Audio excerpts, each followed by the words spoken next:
Vous dites que le sport est le phénomène sociologique le plus important du XXe siècle. Et en même temps, ce qui pourrait paraître paradoxal, vous dites que le sport est un impensé, un incritiqué. Comment penser cela en même temps? Non seulement c'est un impensé et un incritiqué, mais c'est peut-être aussi presque un crime de critiquer le sport. C'est quelque chose qui vous classe du côté des mauvais, des méchants ou des grincheux, voire des anti-contemporains, des anti-modernes. Donc c'est un classement qui vous déclasse, de critiquer le sport. C'est un classement qui vous déclasse dans la société. Vous critiquez le sport, on ne comprend pas très bien. Qu'avez-vous à critiquer le sport? Donc c'est pas seulement un impensé, je crois que c'est aussi un tabou. C'est un impensé parce que c'est un tabou. Mais phénomène central, pas marginal, peut-être arrivera-t-il dans 3 siècles, 4 siècles, que les historiens de ce lointain futur appelleront notre époque le siècle ou les siècles du sport, comme on parle, ils appelleront les siècles du sport avec consternation, j'en suis persuadé. Comme on parle du siècle des Lumières, du romantisme, voilà, c'est quand même le phénomène le plus... Mettons-nous sur une autre planète, mettons-nous sur Mars, regardons la Terre, et on voit toute la Terre s'amuser, faire des courses, s'amuser sérieusement, nous reviendrons là-dessus, faire des courses à pied, des courses de bicyclette, des jeux de ballon. Ce n'était pas le cas il y a 3 siècles, ce ne sera pas le cas probablement 3 siècles après. Imaginons une conversation au Café du Commerce en 1890. Aujourd'hui, aller au Café des Sports, au Café du Commerce, on va commenter les matchs de football, les arrivées du Tour de France, mais en 1890, non, on ne parlait pas de ça. Je crois que le destin de l'Europe, l'Europe devenant planète, ça passe par le sport. Et que, contrairement à ce qu'on dit en général, sur la mondialisation, dans la mesure où la Chine, probablement un jour l'Iran, les États du Golfe Persique, les États maghrébins ou africains entrent dans le système compétitif du sport spectacle, du sport de très haut niveau, ils entrent dans j'allais dire les valeurs, mais ce sont des anti-valeurs, voyons ce mot par commodité, dans les valeurs qui sont celles de l'Occident. Sans doute est-ce là le mauvais côté de l'Europe et le mauvais côté de l'Occident, c'est-à-dire le mauvais côté de ce qui a été libéré par la révolution des temps modernes à partir du XVIIe siècle. Descartes doit rendre comme maître et possesseur de la nature, mais surtout, ce qui est l'essence du capital, l'infinitisation, la haine de la limite. C'est cela que l'Europe a libéré, que l'État moderne a libéré. Et c'est cela dont le sport est à la fois comme ça le catéchisme et la réalité vécue. Dans la mesure où les civilisations extra-européennes entrent dans le système sportif, elles adoptent à la longue ce que l'Europe a créé au moment de la révolution des temps modernes. Si vous voulez, ça peut être... l'Iran s'intéresse au football. Mais quand l'Iran entrera dans le jeu de la compétition, vous me direz, ce sera une bonne nouvelle.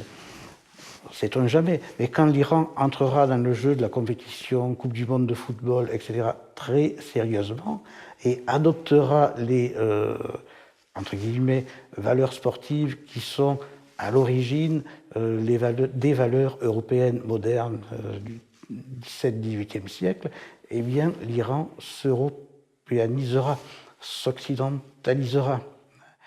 Je ne crois pas que nous assistons à à la défaite de l'Occident, mais, alors sans doute est-ce là pour le pire, avec le sport, la mondialisation du sport, nous assistons au triomphe de l'Occident par la conversion de toutes les autres aires civilisationnelles à ce que l'Occident a inventé au XVIIe, XVIIIe siècle avec la modernité. Il faut que le sport soit dérisoire. Parce que, bon, en fait, à quoi assistons-nous? Le sport, c'est central dans nos sociétés. D'abord, ce n'est pas un divertissement. Pourquoi ce n'est pas un divertissement? Parce que le sport dit à chacun de nous ce que nous devons être. Le sport rappelle à chaque instant, à chacun de nous, ce que c'est qu'un homme contemporain, à quoi il doit être ordonné, pourquoi il doit vivre. Alors la réponse, nous avons déjà parlé, c'est pour être compétitif, etc. Donc ce n'est pas un divertissement. Chez Pascal, le divertissement pascalien, c'est l'oubli au fond. Hein, c'est pour oublier sa condition. Donc c'est un éloignement de sa condition. Mais le sport, ce n'est pas pour oublier sa condition, c'est pour y ramener. Hein, pour ramener à chaque instant à ceci, voilà ce que vous devez être.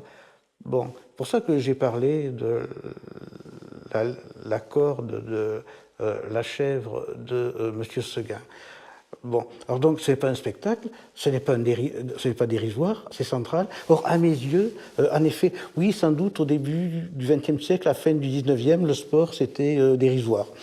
C'était dérisoire. Dans les journaux, il y avait quelques entrefilés sur les premiers résultats sportifs dans l'histoire du sport. Oui, dans certaines classes sociales, on regardait encore le sport de haut en estimant que c'était dérisoire.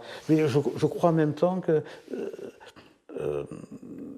si l'on regarde le sport comme quelque chose de dérisoire, on peut à la fois prendre du recul, le considérer dans sa vérité et le remettre à sa place. Il est délicat, difficile de dire que le sport soit un totalitarisme. Pourtant, il nous fait vivre dans un univers qui a quelque chose de totalitaire dans la mesure où on ne peut pas lui échapper. Vous ne pouvez pas ignorer qui est Lionel Messi ou qui est Lance Armstrong. Vous ne pouvez pas vivre sans avoir sous les yeux des résultats de football ou d'hockey sur glace, tout ce que vous voulez. Vous ne pouvez pas vivre sans que des gens autour de vous vous en parlent, ou sans que les métaphores sportives, sous la forme d'injonctions, vous atteignent dans la bouche d'hommes politiques, de chefs d'entreprise, en faisant mes courses récemment dans un supermarché, j'ai eu la chance de tomber sur un cadre qui parlait à ses chefs de rayon. Mais alors, comment leur parlait-il? Mais comme dans les vestiaires, parce que j'ai connu les vestiaires de football et de rugby, mais comme dans les vestiaires, l'entraîneur, le coach, comme on dit aujourd'hui, parle aux joueurs. On voit le débordement du modèle sportif dans tous les domaines de l'existence. Et alors que leur disait-il à ces vendeurs ce cadre? D'abord, c'était très sadique. Si vous n'atteignez pas tel chiffre, c'est fini pour vous. Je tendais l'oreille. Si vous n'atteignez pas tel chiffre, c'est fini pour vous. Mais alors, qu'est-ce que ça veut dire si vous n'atteignez pas tel chiffre? Comment vous allez faire pour l'atteindre? Vous serez obligé d'être malhonnête. Vous serez obligé de tricher. Donc, c'est quand même une incitation à la malhonnêteté. Mais je réfléchis, dans les vestiaires, c'est exactement ce qui se passait. Hein, si vous voulez. Alors, je n'appelle pas ça totalitarisme, appelons ça plutôt vie totalitaire. Hein, pas totalitarisme parce qu'il n'y a pas un gouvernement quelque part qui impose, il n'y a pas des goulags pour ceux qui seraient rétifs au sport, bon, il n'y a pas la police totalitaire, il n'y a pas l'armée totalitaire, mais il y a une ambiance, si vous voulez, totalitaire, où on pourrait le regarder d'une façon différente.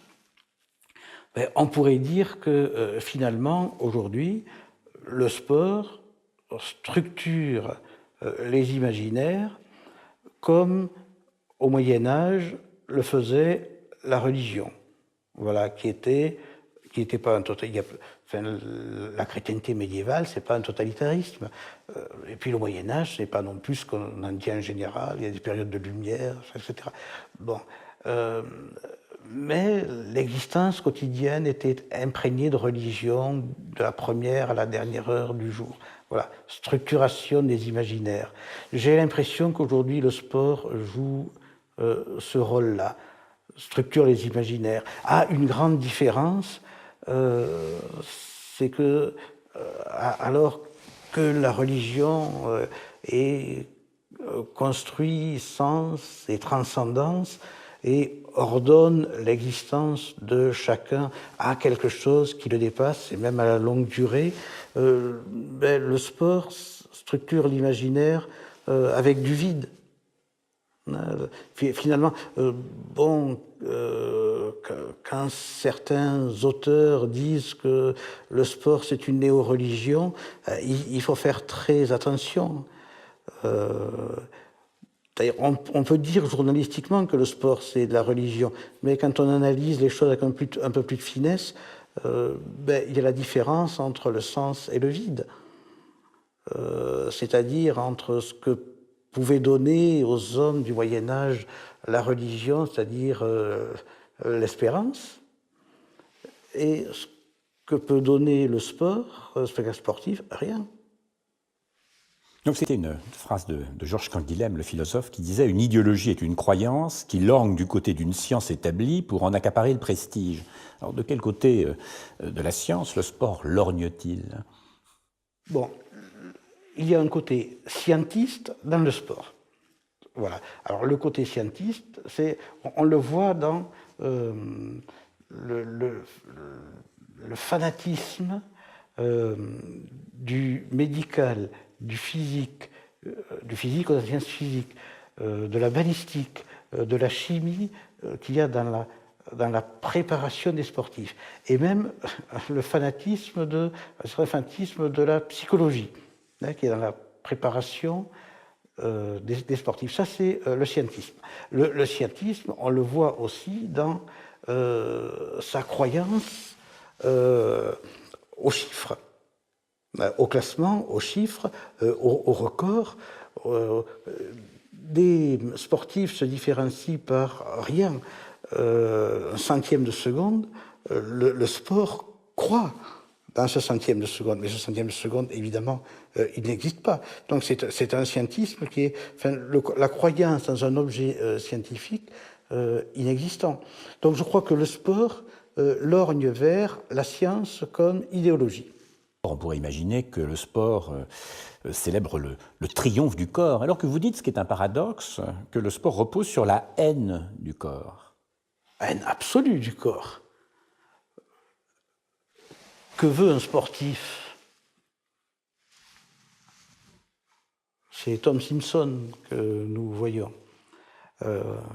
qui a poussé la haine du corps, de son propre corps jusqu'au trépas. Non mais que veut un sportif ? Qu'est-ce que le corps pour un sportif ? Alors, c'est la matière première. Bon, sauf que cette matière première, ce qui gêne beaucoup le sportif, elle est comme Descartes, comme le dit Descartes. Descartes, c'est pas le dualisme du corps et de l'âme, mais c'est le mélange du corps et de l'âme. Donc cette matière première, elle est mélangée avec une substance dont il faut absolument se débarrasser, une substance sans doute rétive, rétive à la fabrication, l'usinage, la fabrication du corps comme une machine à performance et machine à gagner. Alors, j'ai pris cette comparaison avec Descartes, mais on peut aussi le voir autrement. On peut dire, nous avons un corps qui est notre corps spontané. Alors, ça ne veut pas dire notre corps authentique. Notre corps spontané, qui est un corps faible. Et ce corps faible doit être détruit pour devenir un sportif. Vous voyez, le sportif, à chaque instant, doit faire attention à ce que le corps ne se révolte pas. Le corps spontané, je veux dire, à ce que le corps ne se comporte pas comme un émeutier, un anarchiste. Un mauvais cheval, vous dites. Le mauvais cheval d'un Platon, qui tirerait du mauvais sens ou qui aurait tout à coup des désirs. Et ce qu'il s'agit de fabriquer, c'est, je reprends une formule à Jean-François Lyotard, à qui je rends hommage là à l'instant même, c'est le corps maître. Le corps maître, alors qu'est-ce que ça veut dire maître? Bon, c'est-à-dire maîtrise, entièrement maîtrisé. Dominateur. Mais voilà, aussi dominateur. Donc contre le corps faible qui s'insurge, qui se révolte. Voilà, qui se révolte, qui se blesse. Qui se blesse au genou, à l'épaule, au poignet pour les joueurs de tennis, qui a des désirs, qui a faim. Regardez cette image. Voilà. Cette image terrifiante de ces corps qui souffrent. Là, on voit le corps faible dominé, maîtrisé par le corps maître. Oui. Et donc cette entreprise de domestication, cette entreprise de maîtrise, c'est un processus à l'œuvre dans l'activité sportive. C'est le cœur de l'activité sportive. Vous ne pouvez pas devenir un sportif sans ça. Alors, vous ne pouvez pas devenir un sportif de haut niveau sans ce renoncement au corps, refus du corps, renoncement au corps, mais également, à un tout petit niveau, au niveau des sportifs du dimanche, c'est ce désir qui est à l'œuvre. Se construire un corps qui soit un corps maître. Et dans cette affaire, je crois que nous avons peur de nos corps. Alors c'est une peur différente de celle que l'on rencontre. Je suis un grand lecteur de Thérèse d'Avila, donc c'est très intéressant de croiser le rapport au corps de la mystique et du sport. C'est quelque chose qu'on ne fait pas assez souvent. C'est assez proche, paradoxalement. Quand on lit l'autobiographie merveilleuse de Sainte Thérèse d'Avila, dans ce livre, il est essentiellement question de son corps et de son âme. Même surtout de son corps. Bon. Et comment se débarrasser de son corps pour en avoir un autre qui permette l'envol de l'âme. Corps transfiguré. Voilà. Il est important de faire souffrir son corps pour parvenir à autre chose. Bon, alors, ça n'est pas un corps maître que veut arriver la mystique, mais le mouvement est le même dans le sport pour arriver à un corps maître. Il est frappant de remarquer que les sportifs ne parlent jamais d'esprit ou d'âme, mais ils parlent, comme de plus en plus les coachs d'entreprise, de mental. Bon. Et de mental, évidemment, un mental de loser, non. Ça serait intéressant. Quelqu'un qui aimerait perdre, si, peut-être était-ce Poulidor. De mental de gagnant. Et il y a la promotion permanente du mental de gagnant. Mais enfin, ce mental est finalement, par rapport à l'âme ou à l'esprit, ce qu'est le corps maître par rapport au corps faible, sans faire de dualisme, par rapport au corps faible dont nous parlions tout à l'heure. hein. Ce mental travaille à empêcher que des éléments ou des forces psychiques viennent perturber l'attention vers la réussite ou vers la performance. Le mental, c'est l'âme transformée en muscle. Oui, c'est exactement cette chose. L'âme transformée en muscle, dire que la psychologie du sportif,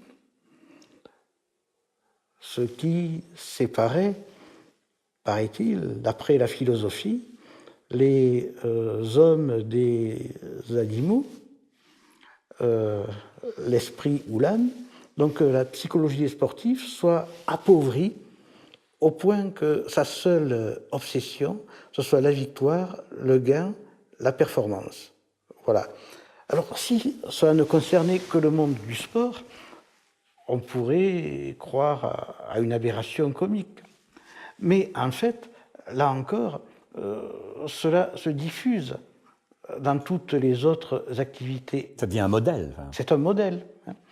Dans l'entreprise, il faut avoir une mentalité de gagnant. Vous ne pouvez pas posséder, comme possédaient vos ancêtres, un esprit ou une âme. Vous ne pouvez pas avoir la complexité humaine. C'est une guerre aussi. Ce mental, c'est une guerre contre la complexité humaine. C'est quelque chose de...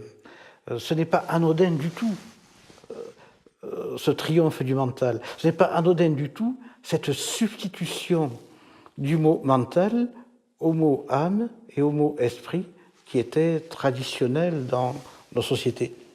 Comment peut-on penser cet homme sans souci que nous promettrait au fond la société sportive dans son achèvement? Oui, c'est un homme très différent des formes anthropologiques précédentes, qui elles-mêmes ont été différentes depuis l'Antiquité grecque, mais je crois que c'est le fond de la chose, c'est l'articulation de chacun d'entre nous avec quelque chose qui est soit du domaine de la longue durée, pour certains, soit du domaine de la transcendance, pour d'autres. Voilà. Le souci, c'est donc à la fois le souci pour soi, le souci pour autrui, mais finalement aussi pour le temps et pour l'histoire. Si bien, au contraire, l'homme sans souci, usiné par le sport et par les industries du divertissement, je peux citer Renaud Camus, il les appelle les industries de l'hébétude. C'est joli comme formule, une industrie de l'hébétude. L'homme qui ne penserait plus qu'à la fête, on ne peut pas ne pas penser à Homo Festivus. On pense à Homo Festivus, on pense à Philippe Muret. Alors on voit qu'on est avec ce type d'homme très très loin. Revenons à Lévi-Strauss, revenons à Pierre Clastres ou à Malinowski. On est très très loin de l'homme des origines, de l'homme primitif, qui lui est l'homme hanté par le souci, qui n'est pas du tout l'individu moderne. Alors, l'individu moderne ou Homo Festivus, c'est-à-dire l'homme dont tout l'imaginaire est articulé au cosmos, au rôle. C'est un imaginaire cosmique. L'individu moderne est plutôt acosmique. Bon, cela, tout le monde le sait. Et donc, il ne faut pas croire que cet Homo Festivus, cet homme sans souci dont je parle, que ce soit un retour à l'homme primitif, c'est exactement, hélas, le contraire. C'est une rupture avec l'homme. Et le message que je porte là est à la fois un message désabusé, assez triste, mais c'est aussi un message humaniste, c'est-à-dire un message de valorisation de ce qu'a été l'homme jusqu'au type de société déshumanisante, négumanisante dans lequel nous sommes entrés et processus dans lequel le sport a une importance centrale. Oui, ce processus de déshumanisation, il est remarquable dans le caractère de plus en plus fragile de la séparation, au fond, du corps animal et du corps humain.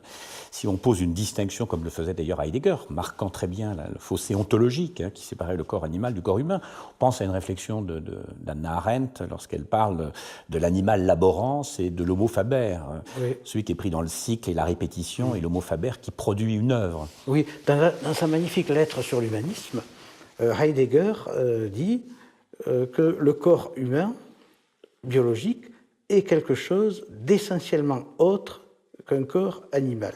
Voilà. Ça, c'est une formule très, très intéressante, qui signifie, au contraire de ce qu'ont pensé les philosophes jusqu'ici, ce qui distingue les hommes des bêtes, c'est l'âme ou c'est l'esprit. Non, dit Heidegger, c'est le corps. C'est le corps qui n'est pas le même, ce qui laisse entendre que, finalement, l'homme est peut-être le seul être à posséder ce qu'on appelle un corps. Hein, que les animaux, bon, sont ce qu'ils sont, mais ne possèdent pas un corps. Elle est là, la grande idée de Heidegger. Or, nous vivons dans une époque comme ça, de telle confusion conceptuelle qu'on s'imagine que l'homme a une partie animale qu'est le corps. Voilà. Ou bien on s'imagine qu'il est tout animal. Je crois qu'avec Heidegger, et c'est quelque chose que favorise le sport. Le sport pousse dans cette direction-là. Donc je le trouve déshumanisant dans la mesure où il nie le fait que l'homme seul possède un corps. Ça, c'est la déshumanisation sportive. Vous dites que le sport, c'est l'anti-jeu et le jeu, c'est l'anti-sport. Voilà une formule qui peut faire du bruit.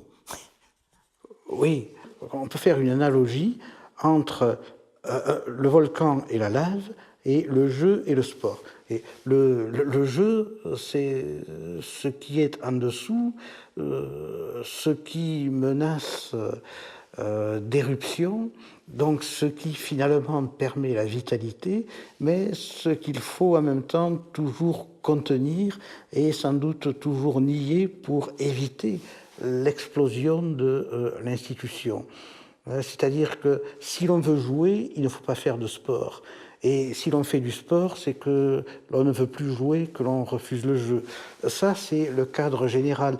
La vérité est plus nuancée. Pourquoi un sportif de haut niveau, soumis à des contraintes démentes, continue-t-il d'aimer un petit peu encore ce qu'il fait? C'est parce qu'il y a dessous cette lave. C'est parce que cette force du jeu est toujours présente. Ça signifie que le jeu est aussi le tabou du sport. C'est les deux, ça n'est l'énergie et le tabou. Bon, peut-être aussi comme la libido chez Freud. Je crois que le sport s'intègre parfaitement au culturel, mais qu'il y a une antinomie. Le sport comme ennemi de la culture. Oui, il y a une antinomie importante, non seulement entre le sport et la culture, mais je crois entre le monde dans lequel nous entrons et la culture. Ouvrez un journal ou regardez un journal télévisé. Une place incroyable est faite au sport, mais il n'est jamais question, si nous intéressons à ça, nous connaissons tous des gens qui font civilisation, des poètes, des architectes, des dramaturges, dont sans doute le nom sera célèbre dans 3 siècles, est entièrement occulté aujourd'hui, et les vedettes du sport, dont les noms remplissent les journaux, seront oubliés dans 50 ans ou dans 100 ans. Si vous voulez, donc, dans cette guerre du sport contre la culture, il y a un phénomène d'usurpation. Le sport prend la place il prend de plus en plus de place et donc il diminue comme ça la place de la culture. Voilà pourquoi la presse ne parle-t-elle pas, ou plus, puisqu'elle le faisait autrefois, des poètes. Pour reprendre une expression de Renaud Camus, serions-nous des inhéritiers? Vous parlez de tous ces héritages avec lesquels on rompt cette absence au fond de mémoire, de continuité. Et dans quelle mesure le sport ferait en particulier de nous des inhéritiers? D'abord parce que le sport, c'est le contraire, je crois, de l'histoire. Voilà. Nous avons parlé tout à l'heure d'interchangeabilité, peu importe qui a gagné et quand. C'est le contraire de l'histoire, c'est l'anecdote. Bon. Et l'importance prise par le sport dans nos sociétés, je crois qu'elle se fait... Bon, c'est le contraire de l'histoire, ça signifie... c'est l'articulation au temps court, l'être humain prisonnier de l'instant, qui est dans l'instant comme dans une cage et qui ne peut plus voir. Il y a eu beaucoup de critiques du présentisme, vous citiez Baudrillard par exemple, et qui ne peut plus voir au-delà de cette cage. Le sport favorise cela. Au contraire, la culture était l'héritage dans la mesure où elle plaçait chaque être humain en face d'une longue durée, que ce soit celle de la littérature, de la philosophie, de la patrie, de la nation, de la famille. De la famille, et dans certaines familles où on remonte jusqu'à Saint-Louis, quelque chose me frappe. Georges Politzer est mort au mois de mai 1942, au temps des cerises. Je dis au temps des cerises parce qu'il aimait la commune, les communards, fusillés par l'occupant allemand en entonnant la Marseillaise. Voilà. Donc lui, le philosophe révolutionnaire, communiste, a vraiment... Bon, et la Marseillaise, c'est la France. Donc il a articulé sa mort comme ça à une double très longue durée, c'est-à-dire mort pour la France, mais aussi mort pour certaines idées que la République représente. Je crois peut-être la génération de la Résistance a été la dernière génération à accepter de mourir en face de la longue durée, donc d'être articulée à ça. Et il me semble que la perte de la culture, c'est la perte de cette liberté-là, c'est-à-dire s'être échappé de la prison du présent.